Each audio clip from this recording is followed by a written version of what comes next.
During a recent attendance at Palestine Day in Providence, Rhode Island, I observed various vendors offering food, clothing, and other items, alongside family friendly activities such as a bouncy house and story time. Crucially, the event provided a platform for individuals to discuss the profound effects of Western colonialism on Palestine and its people. The narrative shared resonated deeply, offering a perspective on historical events that often diverges from mainstream American media portrayals. The establishment of the modern state of Israel in 1948 involved actions by the United States and its allies that significantly impacted the indigenous population, many of whom possessed ancestral claims to their homes.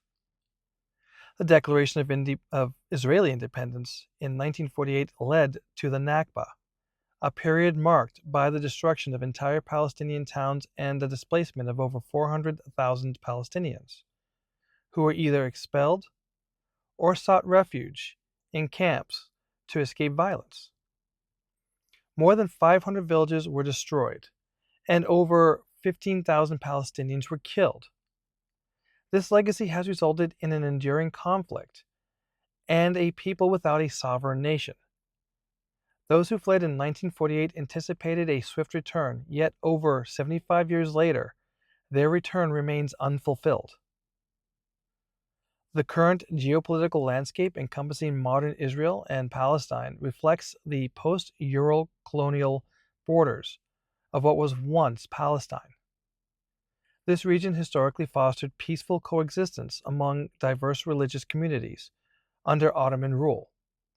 Today, the Gaza Strip represents a remnant of Palestine, a confined area of 141 square miles, 365 square kilometers, comparable in size to major U.S. cities like Philadelphia and Las Vegas.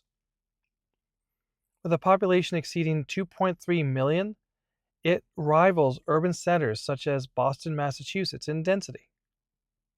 Historically, Jewish immigration to America faced significant barriers due to restrictive immigration laws, the Great Depression, widespread anti-Semitism, and a prevailing national isolationist sentiment.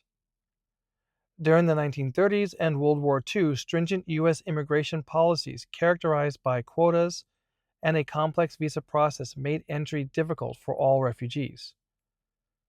Furthermore, a pervasive fear among many U.S. officials and citizens led to the false belief that Jewish refugees posed a national security risk, potentially acting as spies for the Nazis, and were perceived as a threat to employment during the Depression. These combined factors resulted in the U.S. turning away thousands of Jewish refugees, even amidst the Holocaust. Many who were denied entry were subsequently returned to Nazi-occupied territories where they perished. The tragic St. Louis incident exemplifies this, where a ship carrying Jewish refugees was denied entry by several countries, including the United States, before being forced to return to Europe. Similarly, or even more severe sentiments were prevalent among many European nations, even after World War II, creating a new crisis for the few surviving Jews seeking a new home. With the support of the United Nations, Palestine became that new home. The prevailing perception that this conflict is a recent issue instigated by a small group of terrorists with an agenda of chaos overlooks its true origins, or is traced back to Great Britain. Great Britain's involvement in the formation of Israel was intricate, characterized by contradictory policies during and after World War I. The British government issued the 1917 Balfour Declaration, which supported a national home for the Jewish people in Palestine, while simultaneously making conflicting assurances of independence to Arab leaders. After assuming control of Palestine under a League of Nations mandate in 1922, Britain oversaw increased Jewish immigration, which ignited Arab opposition and violence throughout the mandate period. British rule was characterized by attempts to reconcile both sides at times limiting Jewish immigration to appease Arabs while also confronting Jewish opposition and violence against its forces.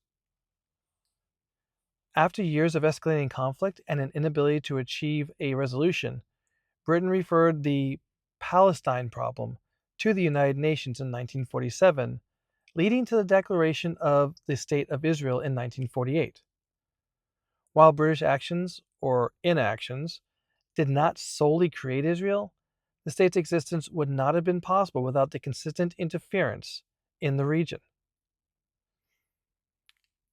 During World War I, Britain made contradictory pledges.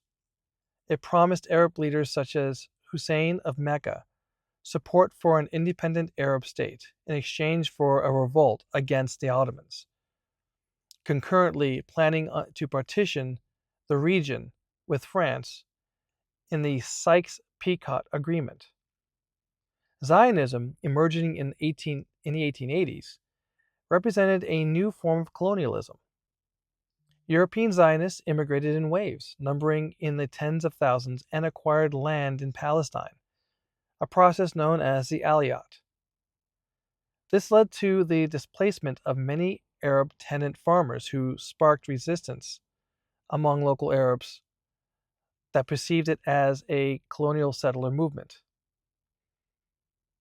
Jewish immigrants garnered powerful allies in Europe and America, ensuring the success of the settlement for the colonizing Jewish population.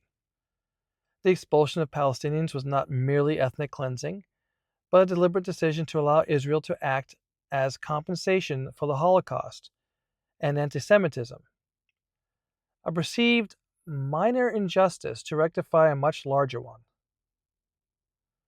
The Israeli government now considers this action a legitimate means of maintaining the Jewish state's legitimacy. From 1967 to the present, over 500,000 Palestinians have been expelled.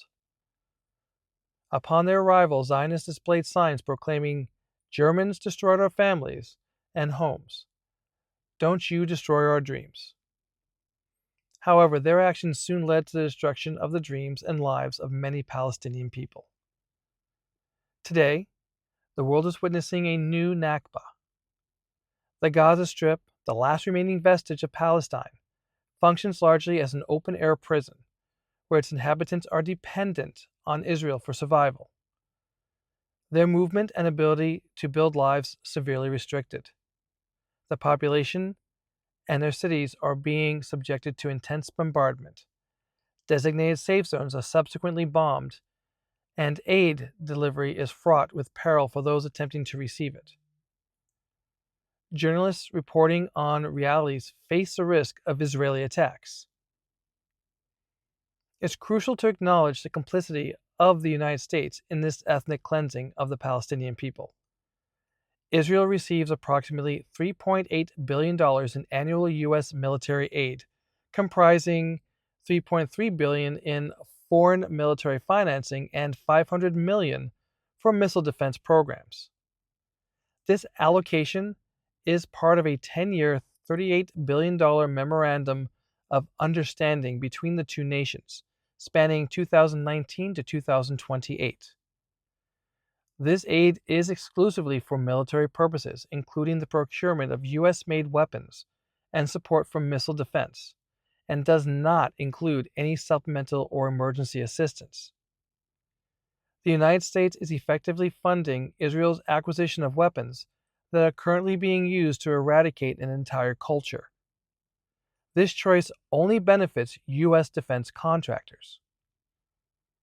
Israeli colonialism in Palestine is fully endorsed by the Trump administration. On February 4, 2025, Trump stated in a joint press conference with Netanyahu that the United States would take over and own the Gaza Strip, leveling and reconstructing the territory to provide unlimited amounts of jobs and housing for the people of the area.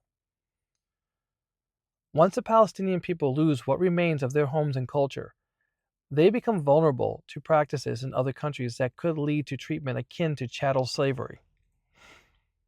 This dehumanization was historically inflicted upon African people to rationalize their enslavement.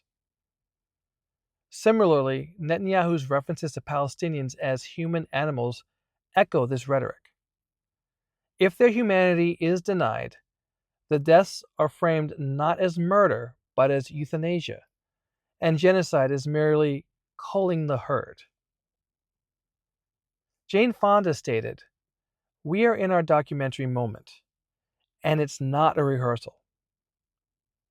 If we ignore the history that is unfolding before us, we will be judged harshly for our inaction. That's all for this week. Until next time, remember, your voice is vital. Stand up, speak out, strike back. They don't know what they started. If you appreciate this content, please like, share, and subscribe. For updates, ring the bell. Your support truly helps the channel.